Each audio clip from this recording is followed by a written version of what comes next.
తెలంగాణలో అయితే ఛాలెంజ్లు చాలా బాగున్నాయి. ఎందుకంటే నువ్వు రాజీనామా అంటే నువ్వు రాజీనామా, నువ్వు రాజకీయ సన్యాసం అంటే నువ్వు రాజకీయ సన్యాసం.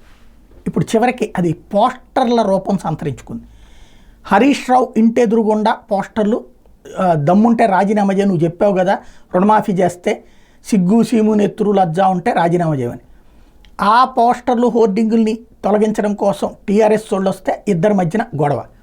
ఈలోపు రేవంత్ రాజీనామా చేయాలంటూ హైదరాబాద్లో పుట్టుకొచ్చినటువంటి పోస్టర్లు ఎందుకయ్యా అంటే రుణమాఫీ మాట నిలబెట్టుకోలేదు, 40 లక్షల మందికి అని చెప్పి 15 లక్షల మందికి ఇస్తున్నాడు, 11 ఒకసారి 6 ఒకసారి ఇంకొక 6 ఒకసారి టోటల్ కలిపితే 20-25 లక్షలు కూడా లేదు, కాబట్టి ఇదంతా పచ్చి మోసం అంటూ మరొక వైపున ఏది టీఆర్ఎస్ వాళ్ళు హైదరాబాద్లో పెట్టినటువంటి ఓవరాల్గా ఒక ఇష్యూ డైవర్షన్. బేసిక్గా ఒకటి రుణమాఫీ నువ్వు చేయలేవు అన్నారు, చేసి చూపించాడు రేవంత్ రెడ్డి.